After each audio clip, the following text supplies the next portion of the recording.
Καλησπέρα στους καλλιτέχνες μου.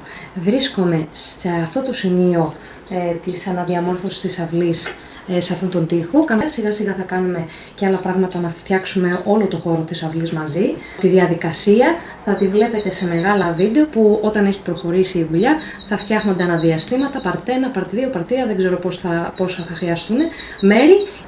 Εύχομαι να περάσουμε καλά, να αρέσει και σε εσάς ό,τι φτιάχνουμε μαζί, να σας εμπνεύσει και να σας βοηθήσει να φτιάξετε κι εσείς κάτι στο δικό σας χώρο και να σας κάνει να νιώσετε ομορφότερα. Αυτή είναι η αυλή όπως ήταν πριν. Ξεκινάω να τακτοποιώ τα πράγματα σε μία μεριά για να μπορέσω να έχω χώρο να δουλεύω και ξεκινάω με αυτό που έχω κάνει σαν προσχέδιο σε ένα χαρτί, τις αψίδες μου και έναν τρόπο πώς μπορείτε να κάνετε αυτό το σχέδιο αν θέλετε κι εσείς κάπου ή κάτι παρόμοιο. Ένα κόλπο είναι να καρφώσουμε ένα καρφάκι στο σημείο που θέλουμε να είναι η αψίδα μας και με μία κλωστή και αναλόγως υπολογίζοντας τη διάμετρο που θέλουμε να έχει η αψίδα μας, το επάνω μέρος θα είναι σαν ένα μισό ημικύκλιο, παίρνουμε το μαρκαδόρο μαζί με την κλωστή μας, τεντώνουμε την κλωστή μας και δημιουργούμε ημικύκλιο και παίρνοντας το αλφάδι μου, βρίσκω την ευθεία και με το μαρκαδόρο μου θα δημιουργήσω τις ευθείες από τα ημικύκλια που με βολεύουν με τον τρόπο τον οποίο βλέπεις εδώ. Θα ξαναπάρω το προσχέδιο που έχω κάνει στο χαρτί μου και θα κάνω τώρα τα σχέδια, τα υπόλοιπα που έχω σχεδιάσει. Αφού τελειώσαμε με το σχέδιό μας, θα περάσουμε την επιφάνειά μας με χαλαρζιακό αστάρι, ώστε ό,τι υλικά βάλουμε πάνω να κάνουν καλή πρόσφυση με τα προϋπάρχοντα υλικά του τοίχου και να μην μας το πετάξει αύριο μεθαύριο, ξεκλουδίσει ή πέσει κάποιο κομμάτι. Οπότε για να το ασφαλίσουμε και για να είναι γερό αυτό που θα φτιάξουμε, πάντα περνάμε πρώτα χαλαρζιακό αστάρι. Περνάω λοιπόν το χαλαρζιακό μου αστάρι ακριβώς πάνω στα σχέδια τα οποία θα δώσω όγκο με υλικά. Θα κάνω ανάγλυφα τα φύλλα μου εδώ, το κομμάτι αυτό του σχεδίου, όπως και αυτούς τους κάκτους εδώ τους οποίους έχω σχηματίσει. Περιμένω να στεγνώσει. Σε κάθε σχέδιο θα δουλέψω με διαφορετικά υλικά για να σου δείξω με πόσες επιλογές μπορείς να φτιάξεις ανάγλυφα σχέδια.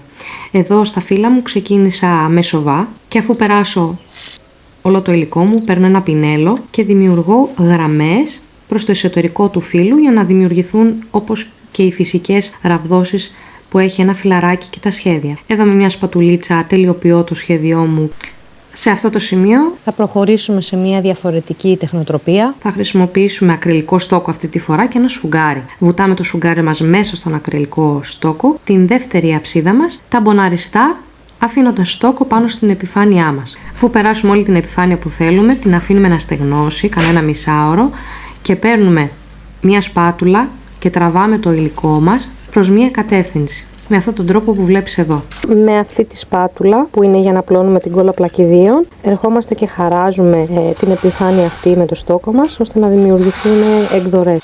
Θα χαράμε στο σχέδιο με τους κάκτους. Και θα χρησιμοποιήσουμε σαν υλικό κόλλα πλακιδίων. Αφού περάσουμε το σχέδιό μας όπως κάναμε και στα φύλλα μας, με μια μικρή σπάτουλα θα ξεκινήσουμε να χαράζουμε τον κάκτο, ώστε να δημιουργηθεί αυτό εδώ που βλέπετε. Κατευθείαν θα πάρουμε οδοντογλυφίδες, θα τις κόψουμε όπως βλέπετε και εδώ στο βίντεο, με αυτόν τον τρόπο, σε διάφορα μικρά μέρη και θα πάμε να τα τοποθετήσουμε στην υγρή κόλλα πλακιδίων μας και να την καρφώσουμε ουσιαστικά μιμώντας τα αληθινά αγκάθια που έχει ένας κάκτος. Αφού έφτασα σε αυτό το σημείο, αποφάσισα να κάνω άλλο ένα κομμάτι συμπληρωματικά στο σχέδιό μου. Αυτό που βλέπεις και περνάω υλικό τώρα. Χρησιμοποίησα λίγη κόλλα πλακιδίων που μου είχε περισσέψει από τους κάκτους και παίρνοντας το υλικό μου στο σχέδιό μου, πήρα ξανά το εργαλείο αυτό που είναι για να πλώνουμε την κόλλα πλακιδίων και με μια κυκλική κίνηση τράβηξα το υλικό και δημιουργήθηκε στο τέλος αυτό το σχήμα. Εδώ σου δείχνω με αυτή τη τεχνοτροπία με πόσα διαφορετικά υλικά μπορείς να δημιουργήσεις ανάγλυφες υφές. Τα φύλλα αυτά εδώ από το σχέδιό μου έγιναν με σοβά. Αυτό έγινε με κόλλα πλακιδίων. Αυτό έγινε με ακριλικό στόκο. Και οι κάκτοι γίναν με κόλλα πλακιδίων επίσης. Πόσα διαφορετικά υλικά Και όλα μας δίνουν ένα αποτέλεσμα και όγκο όταν θέλουμε να παίξουμε με 3D υφές. Τώρα ποιες είναι οι διαφορές? Σοβάς, πιο άγριο αποτέλεσμα. Κόλαμ πλακιδίων, λίγο προς άγριο αποτέλεσμα. Και ακριλικός στόχος, περισσότερο λίγο αποτέλεσμα. Τώρα είναι βέβαια και ο τρόπος που τοποθετούμε ένα υλικό, αλλά ο σοβάς πάντα είναι πιο τραχής από μόνος του σαν υλικός, γιατί έχει και αυτούς τους κόπους μέσα της άμμου. Τώρα, σε ανθεκτικότητα, πιο γερό είπαμε είναι ο σοβάς, δεύτερο πάει κολαπλακιδίων, τρίτο ακριλικός στόχος. Βαθμό δυσκολίας πάλι με την ίδια σειρά και τρία διαφορετικά αποτελέσματα και τρεις διαφορετικές υφές. Όμως και τα τρία εξυπηρετούν στο να κάνουμε ανάγλυφες υφές σε μια τεχνοτροπία ή μια απομίμηση βέβαια του βλάκι πόλης που σας έχω μιλήσει παλιότερα.